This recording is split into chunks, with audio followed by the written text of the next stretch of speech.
오늘은 이제 마지막 주 주일입니다. 우리가 벌써 52주째 같이 예배를 드리고 있는데, 이런 연말이 되면 어떤 게 많이 있냐면 모임이 참 많아요. 오늘도 우리도 5시에 모여서 모임이 있는데, 여러분들 가족 모임, 회사의 모임, 친구들 모임, 그 모임이 있으면 거기서 꼭 하는 이야기가 한 가지 있을 거예요. 어떤 이야기를 합니까? 가장 먼저 자리에 앉자마자 하는 이야기가 있을 거예요. 어떤 이야기를 하냐면 이 이야기를 분명 할 겁니다. 야, 시간이 이렇게 빨리 가냐? 2019년이 어떻게 이렇게 벌써 지나갔냐? 라고 분명 이야기를 서로 나눌 것입니다. 여러분들 세월이 빨리 지나가십니까? 네. 빨리 지나간다고 느끼는 분들은 나이가 좀 있으신 분들이고 아직 그냥 잘 모르겠다 하는 분들은 조금 왜냐하면 이런 말 있잖아요. 10대 때는 10km로 세월이 가고 20대는 20km로 가고 그 다음 40대는 40km. 그래서 실제로 보면 10대나 20대 사람들이 무슨 세월 빠르다 이런 얘기한 건 들어본 적 없는 것 같아요. 중고등부 아이들이 전사님 세월 참 빠릅니다 이런 거 저는 들어본 적 없어요. 꼭 어른들이 그래요. 이거는 그냥 제가 생각하는, 왜 그렇게 느낄까 제가 생각하는 건데, 이거는 그냥 맞다 안 맞다가 아니라 그냥 이건 제 느낌이에요. 왜 10대 때는 세월이 그냥 흘러가는 것 같은데 왜 나이가 들수록 세월이 빠르게 느껴질까? 제가 내린 생각한 결론은 뭐냐면 10대 때는 뭐라든지 새로운 거예요. 여고생들은 낙엽만 떨어져도 막 웃는다고 그런 얘기 있잖아요. 떡볶이를 먹어도 그게 새롭고, 일상이 매일 새롭고, 경험을 처음 해보니까 그 한 해를 생각할 때 너무 많은 일을 했고, 늘 이 시간이 이렇게 지나가는구나 하는데, 어른들은 어때요? 그날이 그날 같고 떡볶이 먹어도 별 감흥이 없고, 좋은 음식점 데리고 간다고 했는데 그거 옛날에 먹어본 맛이라 별로 맛있는지도 모르겠고, 그날이 그날 같으니까 어느새 그냥 다 갔네. 특별히 기억나는 게 없지 않나. 그냥 제 생각입니다. 결론은 우리 모두 다 느끼는 게, 여기 있는 어른들은 느끼는 게 뭐냐면 세월이 빨리 간다라는 것을 느낀다는 것입니다. 그러면 이 빠른 세월 가운데 여러분들은 이 세월을 어떻게 대하고 있습니까? 오늘 에베소서 15장 16절 말씀은 세월을 어떻게 대해야 되는지에 대해 나오고 있습니다. 16절 보니까 이렇게 나와요. 세월을 아끼라. 시간을 아끼라고 말합니다. 그런데 여기 헬라어 원문을 보니까 이 아끼라는 단어의 원어의 의미는 어떤 의미가 있냐면, 어떤 단어를 썼냐면 살아라는 단어를 써요. 살아, 산다. 세월을 너희가 살아 그래요. 이것을 무슨 말일까 곰곰이 생각해 보니까 이런 의미가 있습니다. 우리가 무언가를 살 때를 한번 생각해 보세요. 여러분들이 마트에 가서 사과를 하나 살 때 어떻게 삽니까? 그냥 마트에 사과가 있으니까 그냥 뚜벅뚜벅 걸어가서 사과 10개, 그 다음 오렌지 사야 되면 오렌지 10개 이렇게 삽니까? 아니라는 거예요. 우리가 뭔가를 살 때 어떻게 사요? 굉장히 신중하게, 굉장히 적극적으로, 가장 빨간 게 무엇일까? 가장 흠없는 게 무엇일까? 가치 있는 게 무엇일까를 적극적으로 주의 깊게 그것을 발견하고 그것을 구입한다는 거예요. 여자분들 옷 사러 갈 때 어떻게 갑니까? 옷 사실 때 어떻게 사요? 이게 아주 적절한 비유 같아요. 저는 남자들은 왜 얘기를 안 하냐면, 남자들 쇼핑, 저는 제 친구랑 같이 쇼핑 갔을 때 그때 한번 굉장히 충격적이었던 게 뭐였냐면, 옷을 사러 가야 된대요. 겨울에 입을 옷이 하나 있어야 된다고. 그래서 제가 그래 같이 가자, 같이 갔어요. 근데 그 친구가 4층의 남자 옷 매장에 도착하자마자 직진을 하더니 이거 주세요. 그냥 5분 딱 보더니 이거 주세요. 그러더니 사이즈는요, 안 입어봐도 돼요. 100 주세요. 그러더니 그냥 입고 나가요. 근데 여자분들은 어떻게 사요? 1번이 제가 보면 전체 매장을 괜히 한번 돌아가야 돼요. 괜히 한번 돌아가면서 이렇게 살 보면서 저 매장이야. 다 입어보고 골라보고 대보고 나서 하는 말, 이게 아닌 것 같아. 그리고 나갈 때 되면 남자분들은 이 매장 직원 때문에 민망하잖아요. 야, 이거 이렇게 나가도 되나? 여러분, 여자분들 생각해 보세요. 옷 하나 살 때 얼마나 집중하고 주의를 집중하고 나랑 맞는 스타일인가, 어떤 게 더 가치가 있는지를 살피는 것처럼 세월을 대해야 된다는 거예요. 세월에 대해서 적극적으로, 그냥 빠르게 흘러가는 세월 그냥 보지 말고 적극적으로 이 세월, 이 시간을 내가 어떻게 대해야 될까라는 태도로 대해야 된다는 사실입니다. 그것을 오늘 말하는 거예요. 너희는 세월을 살아. 적극적인 태도로 세월을 아끼면서 다 가치 있는 것으로 그 시간들을 채우려고 하라. 이게 오늘 성경이 가르쳐주는 세월에 대한 태도라는 것입니다. 그리고 또 하나의 이유가 있습니다. 그 다음 이어지는 그 말이 무엇입니까? 세월을 아끼라. 그 다음에 뭐가 이어져요? 때가 악하니라. 이건 무슨 말이냐면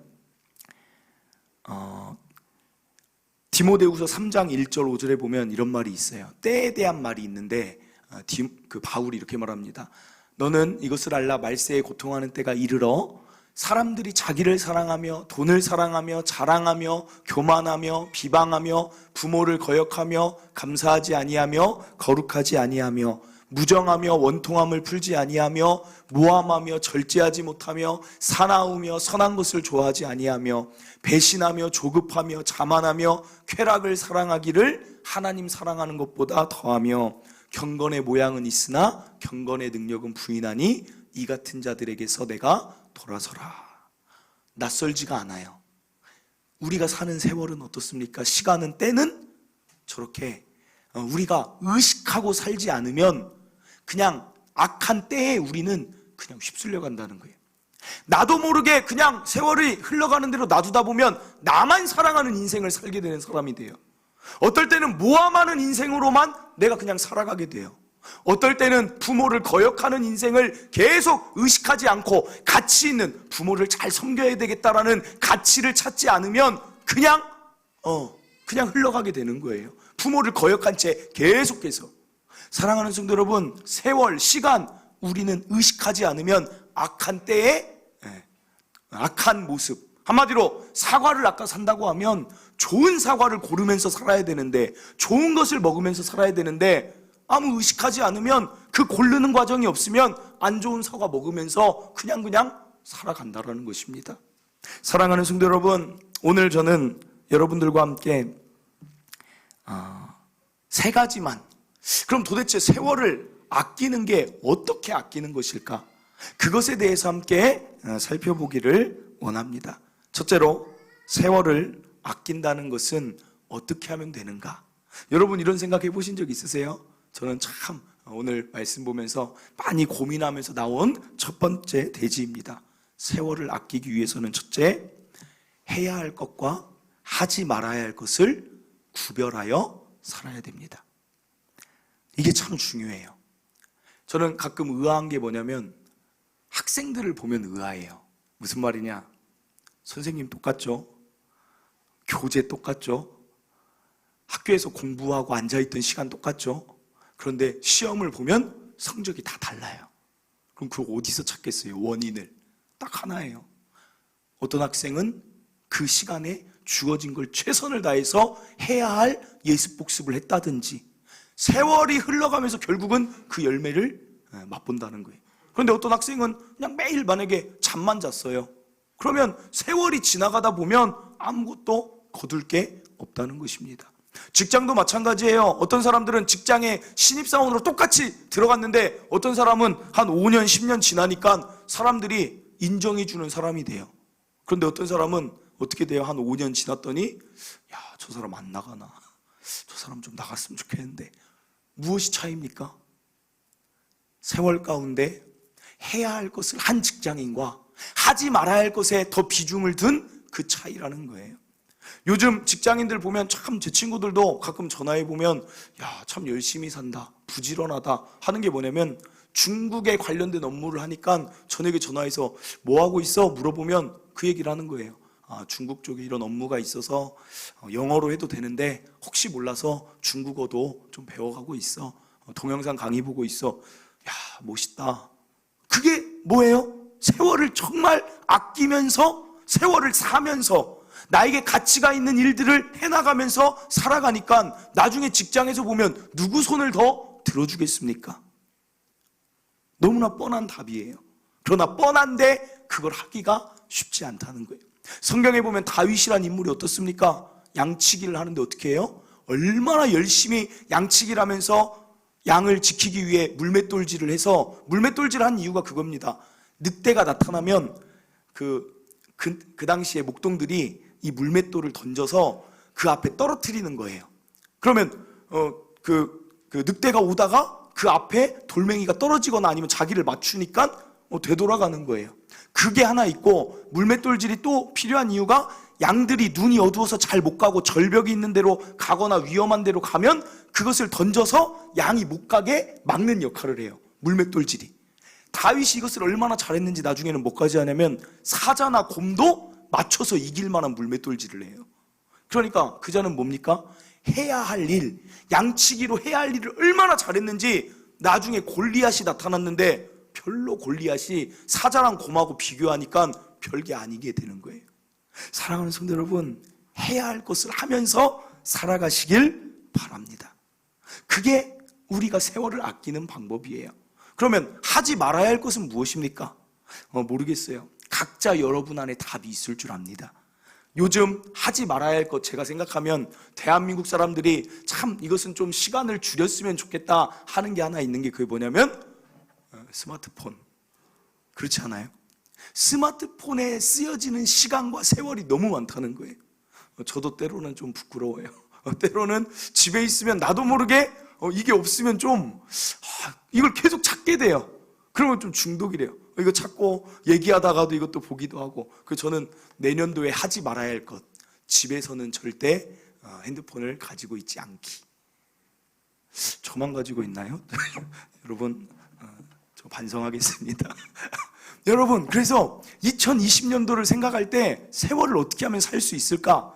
이렇게 하면 참 좋을 것 같아요. 제가 구체적인 그 적용점을 하나 말씀드리면, 가정예배 1월 3일 날 있든 아니면 가족끼리 카페를 가든 그거 있으면 좋겠어요. A4 용지 하나 다 가지고 가가지고 반절로 딱 적은 다음에 2019년 하지 말아야 하는데 내가 열심히 한 것, 이거 쫙 적어보는 거예요. 그리고 2019년 내가 생각해도 너무 잘한 것 쫙 적어보는 거예요. 그러면 어떻게 하면 2020년 좋은 세월을, 올해보다 나은 한 해를 보낼 수 있겠습니까? 하지 말아야 할 것은 안 하면 되는 것이고, 해야 할 것은 계속해서 더 잘해 나가면 여러분의 삶이 어떤 삶이 펼쳐지겠습니까? 그게 바로 세월을 아끼는 방법이 될 줄 믿습니다. 둘째로 살펴볼 건 무엇이냐?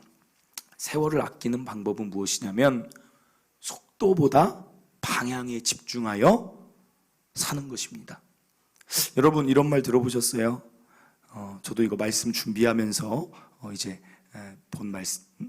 이제 격언 같은 건데, 지혜로운 사람은 시계보다는 나침반을 자주 들여다보는 사람이다. 이런 격언이 있더라고요. 그래서 제가 일부러 시계를 안 차고 왔어요. 시계보다 나침반을 많이 들여다본다 하는 말이 뭐예요? 속도. 남보다 빨리 가는 거, 남보다 경쟁에서 이기는 거, 그것보다는 뭐가 중요하냐면 내가 지금 어디로, 어떤 모습으로 살고 있느냐가 더 중요하다는 거예요. 그렇지 않습니까? 죄를 계속 짓는 그 사람이 그냥 죄악의 길로 계속해서 열심히 해서 매진해 나가면 뭐가 돼요? 범죄자밖에 더 됩니까? 서울로 가야 되는데 부산을 향해서 계속 달려나가면 그 사람은 나중에 돌아올 길이 더 먼 것뿐이에요. 방향을 먼저 잘 세워야 그 사람의 삶이, 세월이 아껴졌다라는 사실입니다. 지난주에 우리가 엘리야 선지자 봤지만 갈멜산 전투의 핵심은 무엇입니까? 핵심은 이거예요. 갈멜산 전투의 핵심은 엘리야는 제대로 된 하나님을 잡았어요. 그러니까 그 위에 불도 내리고 비도 내리고 하나님의 은혜도 있어요. 그런데 바알과 아세라 선지자도 열심히는 살았지만 잘못된 우상을 섬기며 살았어요. 그러니까 그 인생에는 아무것도 남는 게 없는 거예요. 열심은 똑같이 했으나 남는 게 없는 인생이 되는 것입니다. 방향이 중요하다는 거예요. 그래서 이런 말도 있죠. 잘못된 신념을 가지고 열심을 내는 사람처럼 무서운 사람이 없다. 옳지 못한 일인데 본인만 그게 옳다고 생각하고 계속 나아가봤자 거기에는 오히려 주변에 피해자만 늘어날 뿐입니다. 그래서 예수님도 이런 이야기를 하세요. 마태복음 7장 21절 23절 나더러 주여 주여 하는 자마다 다 천국에 들어갈 것이 아니요. 주여 주여 하는 자가 누구예요? 열심히 하나님을 위해 기도하고 하나님의 일을 하는 자라고 다 천국에 들어가지 못한다. 여기서 천국은 죽고 나서 천국이 아닙니다. 하나님 나라를 뜻해요. 주여 주여 하는 자마다 다 하나님 나라의 그런 회복을, 응답을 경험하는 게 아니다. 어떤 자만 하늘에 계신 어떤 자만 하나님 나라의 그 회복을 맛볼 수 있냐면 하늘에 계신 내 아버지의 뜻대로. 이게 뭡니까? 방향. 기도를 해도 여러분 방향이 맞아야 되는 거예요. 하나님이 우리 기도를 들어주지 않는 것은 분명히 나와 있어요. 너희가 정욕대로 쓰려고 잘못 구하는 방향이면 내가 들어주지 않겠다. 기도를 해도 우리는 제대로 된 방향을 해야 돼요. 이런 기도하면 들어주겠습니까? 하나님 로또 한 번만 되게 해주세요. 여러분이 하나님이면 들어줄까요? 안 들어줄까요? 그래도 좀 한번 들어줬으면 좋겠죠. 참 로또에 저는 순기능도 있는 것 같아요. 저도 로또를 한번 사본 적이 있는데 그게 그렇게 가슴이 이렇게 마음이 이렇게 꽉 찬 느낌이 들긴 하더라고요. 여러분들 그래서 여기 사시는 분들 있기도 할 거예요. 저는 딱 2번 사봤는데 몇 번, 2번보다 좀 더 샀네요. 친구가 주기도 해서. 지난번에 한번 친구가 놀러 오더니 그 토요일 날 사나요? 로또를? 금요일 날 사나요? 잘 모르겠네. 한번 놀러 왔는데 갑자기 큰일 났다 뭐 그래서 왜? 로또 안 샀어 이번 주. 그러면서 보니까 이 앞에 로또 파는데 저 그때 처음 알았어요. 그 감리교회에 있는 편의점 로또를 사서 우리를 다 나눠주더라고요.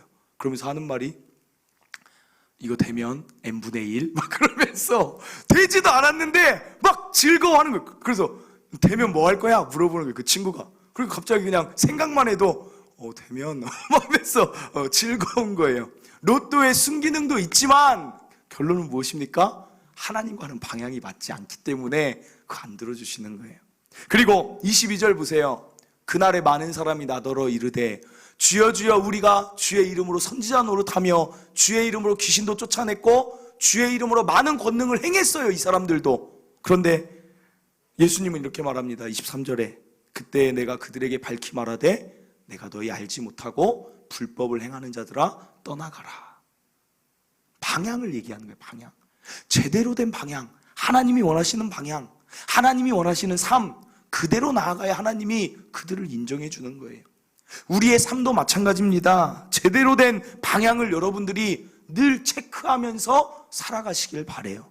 내가 오늘 열심히 살아가는 것이 과연 이게 누구에게 어떤 영향을, 좋은 영향을 끼칠 것인가를 여러분들이 늘 생각하면서 살기를 하나님은 원하신다는 거예요.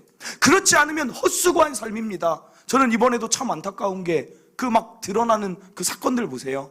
이제는 화성 연쇄 살인 사건이 아니라 이춘재 살인 사건으로 되잖아요. 그 한 사람이 그 악한 일을 매진하니까 얼마나 많은 사람들이 피해를 보고 죽어갑니까? 가슴 아픈 일이에요. 제대로 된 일에 우리의 인생을 사용해야 되죠. 그럼 어떻게 하면 여기도 어떻게 하면 적용할 수 있을까? 제가 보니까 여러분 어떻게 방향을 설정하겠습니까? 여러분 삶의 방향을 내가 지금 제대로 가고 있는가? 어떻게 설정할 수 있어요? 그 방법을 고민하고 찾아보니까 이런 방법이 있더라고요. 내 삶에 나의 질문들을 좀 작성해 놓는 거예요. 그리고 결심문들을 좀 작성해 놓는 거예요. 이게 무슨 말이냐면 제가 찾아보니까 참 유명한 신학자가 한 명 있어요. 조나단 에드워즈라는 그 정말 유명한 청교도 신학자가 있는데 그분이 18살 때부터 한 일이 뭐냐면 결심문을 만들어서 썼더라고요. 일기를 매일같이 쓰면서 자신의 삶을 돌아보는데 그 가운데 본인이 깨달은 거에 대한 결심문을 썼어요. 그런데 그것이 총 인생을 살면서 70개의 결심문을 자기만의 결심문이 써여져 있는 거예요. 그러면서 그 서원에 보니까 이렇게 나옵니다. 조나단 에드워즈의 결심문. 나는 하나님의 도움 없이는 아무것도 할 수 없음을 알기 때문에 이 결심문이 하나님의 뜻에 일치하는 한 그리스도를 위하여 하나님의 은혜로 내가 이것을 지킬 수 있도록 내게 능력 주시기를 겸손하게 하나님께 간청합니다. 먼저는 내가 결심했다고 다 결심대로 살 수는 없지만 하나님이 도와주시길 간청합니다 하고 무엇을 하냐면 잊지 말고 매주 한 번씩 자신이 쓴 결심문을 읽어나가자는 거예요. 무엇을 위해 이렇게 해요? 이 사람이 방향을 제대로 가기 위해서. 1번 결심문 1번 이겁니다. 이 1번 전생에 동안 최우선적으로 힘쓸 일, 이것을 몇 살 때 자기가 최우선적으로 인생에 달려가야 될까를 몇 살 때 이거를 기록했냐면 보니까 18살 때. 전 놀랐어요. 18살 때 이미 내가 인생에 어떤 방향으로 나아가야 할지를 저렇게 기록을 해두고 저걸 일주일마다 꺼내보는 거예요. 나의 전생에 동안 하나님의 영광과 나 자신의 행복과 유익과 기쁨의 최상의 도움이 되는 것이면 무엇이든지 하자. 지금 당장이든지 아니면 지금부터 수많은 세월이 지나가든지 간에 시간은 전혀 고려하지 말자. 이게 18살에. 4번 보세요. 이거는 4번에 하나님의 영광에 도움이 되지 않는 일들에 대하여 하면서 자기 나름대로의 그 주제, 카테고리를 만들었어요. 방향을 설정한 거죠. 하나님의 영광에 도움이 되는 것이 아니면 영혼에 관계된 것이든지 육체에 관계된 것이든지 또는 적든지 많든지 간에 어떤 것이라도 절대로 하지 말자. 만일 내가 그런 일을 피할 수 있으면 피하자. 멋있는 것 같아요. 6번을 보니까 이렇게 나와요. 삶의 자세와 태도에 대하여 내가 살아있는 동안 힘껏 살자. 그러니까 일주일 동안 어떤 때는 무기력해져 있을 수 있어요. 삶이 별로 재미가 없을 수 있어요. 그런데 이 사람은 방향을 또 찾아가는 거예요. 다시 자신이 쓴 결심문을 매주 읽으면서 그래, 하나님 영광되는 일이라면 나 일해야지. 내가 지금 힘 빠져서 살 게 아니라 힘껏 살아야지. 그러면서 자신을 자꾸만 매주 다시 세워서 나아간다는 것입니다. 너무 멋있는 것 같아요. 그리고 이런 것도 있어요. 13번에 보니까 이웃사랑의 실천에 대하여 하면서 도움과 사랑을 꼭 받아야 할 사람이 누구인지 찾기 위해 노력하자. 그러면 한 주간에 그냥 막 살다가 갑자기 결심문을 보는 거예요. 맞아, 이번 주에도 내 도움이 필요한 자가 누구일까 또 찾게 되지 않겠습니까? 그리고 이런 게 있어요. 제가 이거 70개를 밴드에다 올려드릴게요. 여러분 한번 쭉 보세요. 도전이 너무 됐어요. 그런데 이게 있어요. 이게 참 재밌었던 것 중에 하나는 15번인데 분노에 대하여 하면서 그분이 이렇게 썼어요. 비이성적인 인간에게는 아무리 사소한 화라도 내지 말자. 주변에 비이성적인 인간들이 많았나 봐요. 어차피 화내봤자 아무 소용이 없나 봐요.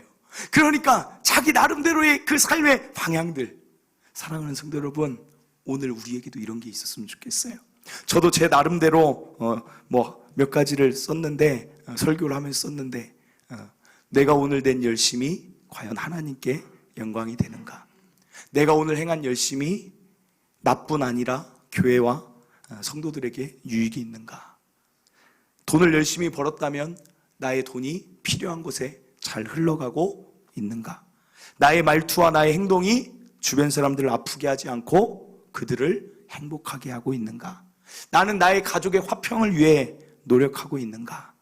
나는 내 가족만 챙기는 게 아니라 정말 어려운 주변의 사람을 돌아보고 있는가? 여러분 나름대로의 그런 질문들을 꼭 쓰면서 매주 자신의 방향을 점검하는 저와 여러분이 될 때 하나님이 보실 때 여러분들은 세월을 참 알차게 지혜롭게 산 사람들이라 칭찬하실 줄 믿습니다. 마지막으로 한 가지만 더 살펴볼 것은 무엇이냐면 세월을 아끼는 방법은 목표를 설정하고 살아야 돼요. 영화나 인터넷이나 드라마 보면 그 밑에 댓글에 이런 댓글이 달려 있어요. 인터넷에 보면 이거 사람들이 그렇게 씁니다. 킬링 타임용으로 참 좋습니다. 킬링 타임이 뭐예요? 시간을 죽이기 참 좋은 게임이며 영화며 드라마입니다. 이런 말을 해요. 어떤 사람은 24시간이 모자라서 1시간만 더 있었으면 좋겠다 하면서 사는 사람이 있는데 어떤 사람은 시간이 이렇게 무료하냐, 시간을 좀 죽여야겠는데 어떤 영화를 보면 시간이 좀 때워질까 이렇게 산다는 거예요. 그러면 그들이 차이가 뭐 때문에 차이가 날까요? 인격과 성품 때문이 나는 게 아닙니다. 그 차이는 목표가 있는 자냐 아닌 자냐의 차이라는 거예요. 목표가 있는 자는 어떻게 돼요? 목표를 이루기 위해서 시간을 쓴다는 거예요. 그러니까 목표가 있는 자는 세월을 낭비할 수가 없다는 것입니다. 성경에 바울을 보면 그 사람도 시간을 잘 쪼개서 쓴 사람이에요.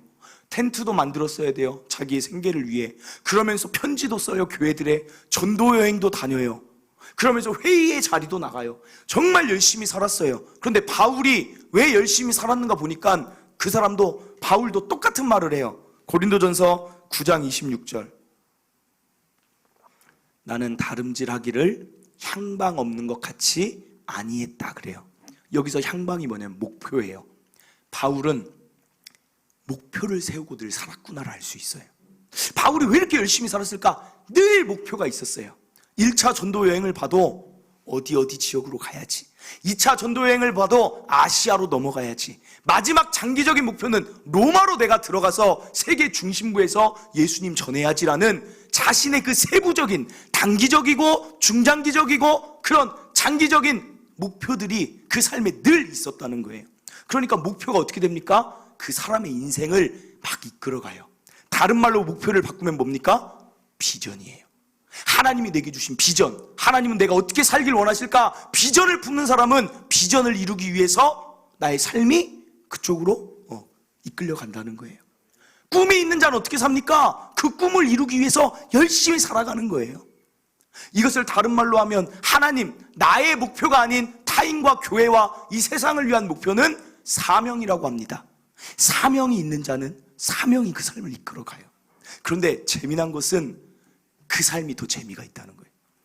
목표 없이 사는 것보다 목표를 가지고 사는 자의 삶이 더 역동적이고 재밌다는 거예요. 지금 그 수능 이제 뭐 입시하는 이런 철이지만 공부를 잘하는 친구들 봐도 목표가 있어요. 목표가. 그래서 공부를 잘하게 되는 거예요. 저도 목표가 있었어요. 공부할 때. 목표가 뭐였냐면 저는 연세대 가는 게 목표였어요. 왜 연세대 가는 게 목표였냐? 그냥 제가 세우는 거예요. 그렇지 않습니까? 누가 저보고 연세대 가라고 한 적도 없고, 제가 연세대 갈 뭐 실력이 뭐 있고 없고를 떠나서 그냥 제가 세우는 거예요. 왜냐면 그때 멋있었던 게 뭐냐면, 그러니까 참 TV도 보여주는 것도 필요해요. 그때 저는 연고전이 그렇게 유명했을 때잖아요. 이상민, 우지원, 그런 이상민, 우지원 막 이런 사람들이 나오니까, 근데 연고전 하면서 고대 나오신 분들 혹시 있으면 고연전이라고 막 아카라칸가 막 하는데 대학생들이 막 응원을 하는데 그 모습이 어린 나이에 봤는데 너무 멋있는 거예요. 와, 대학생 그 형들, 누나들 너무 재밌겠다, 대학생활. 그러면서 그때 그냥 제 나름대로 뭐 다른 것 때문에 그런 게 아니에요. 뭐 연세대 가서 성공하고 출세해야지 이런 게 아니라 나도 저런 뜨거운 대학생 열기 가운데 있었으면 좋겠다. 그냥 그게 제 목표였어요. 그러니까 학생 때 어떻게 공부합니까? 목표가 있으니까 연세대 가고 싶어. 남들 잘 시간에 안 자고 공부하는 거예요. 결국 이루지 못했지만 어떻습니까? 목표가 있었기 때문에 그 시간을 충실하게 보내게 된다는 거예요. 그게 목표를 세우는 자의 목표의 힘이라는 것입니다. 여러분, 왜 남자분들은 그렇게 우울증 어떻게 보면 많이 안 걸리는데 왜 여자분들 40대, 50대, 60대 됐을 때 우울증에 많이 걸립니까? 저는 여기에서 이유를 찾아요. 목표가 상실됐을 때 내 삶이 무료한 거예요. 내 삶이 지루한 거예요. 남자분들은 사업의 성공을 위해 달려가든 직장의 성공을 위해 달려가든 뭔가의 목표를 끊임없이 찾아가니까 그 삶이 무료하지가 않은 거예요. 그런데 어떤 주부 어느 시점이 돼서 자녀 다 키워놓고 내 삶에 뭘 이루어야 되지? 그러면 그때부터 우울해지는 거예요. 시간을 때워야 되는 거예요. 사랑하는 성도 여러분, 목표는 여러분들이 스스로 정하는 거예요. 제가 또 한 가지 말씀드릴게요. 저는 고등학교 때부터 목표가 뭐였냐면 신문방송학과 가는 거였어요. 그래서 신문방송학과 가서 뭐 하고 싶었냐면 하나님의 위대하심을 보여주는 다큐멘터리를 찍고 싶었어요. 그래서 제가 신문방송학과를 가고 싶었어요. 그리고 나서 저는 신문방송학과를 들어갔습니다. 연세대는 아니지만. 그리고 또 거기서 생겨진 목표가 뭐냐면 건설회사, 아버지가 하시는 회사가 있으니까 그걸 나중에 물려받을 걸 생각해서 토목기사를 땄어요. 그래서 이걸 두 개를 접목하고 싶었어요. 해외에 나가서 이런 다큐멘터리를 찍고 해외에 어려운 사람들이 있는 지역에 내가 내 기술을 가지고 교회를 지어줬으면 좋겠다. 그 마을에 필요한 것을 내가 직접 건축해줬으면 좋겠다. 이게 제 비전이고 목표였어요. 그것이 지금 이루어졌습니까? 전 지금 목사가 됐어요.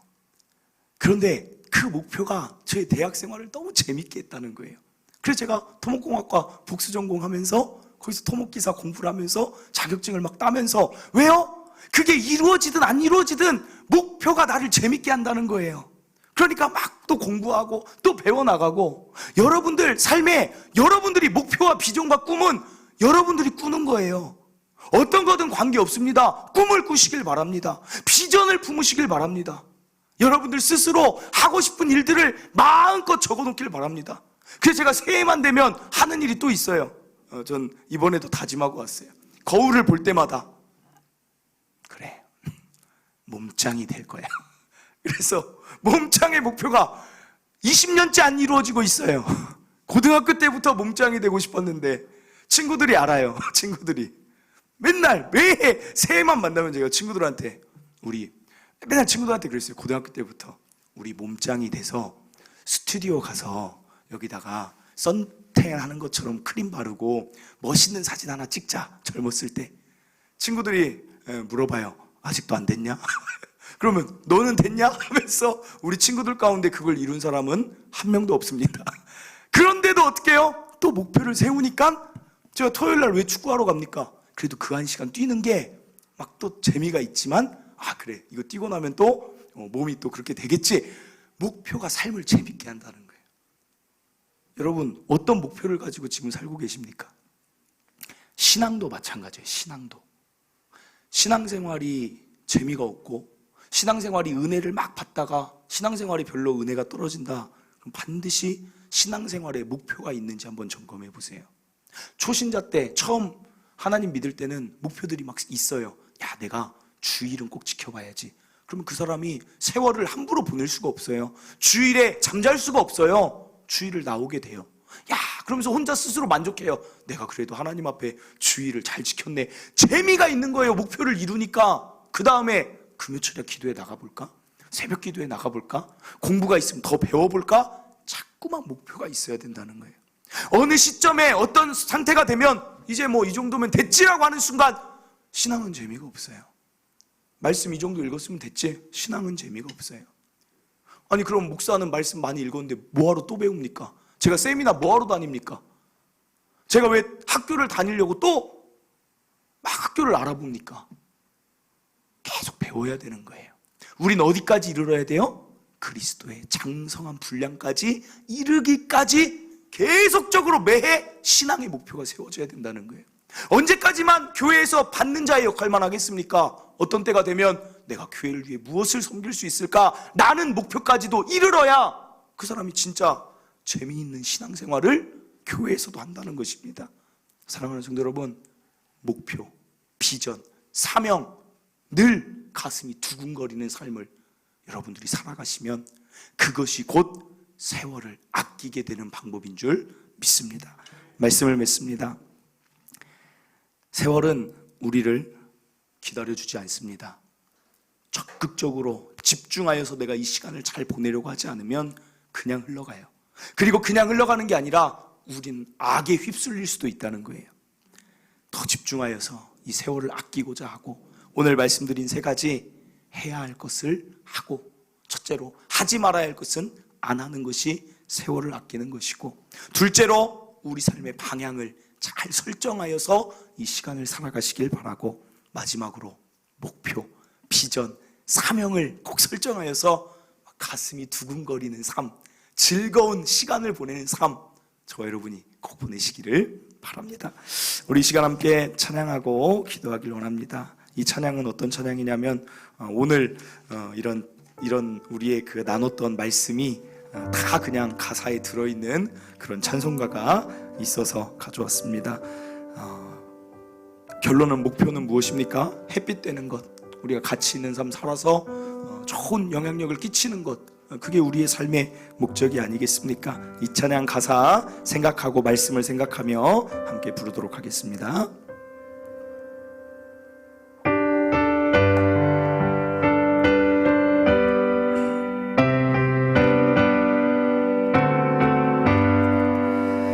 아침 해가 돋을 때 만물 신선하여라.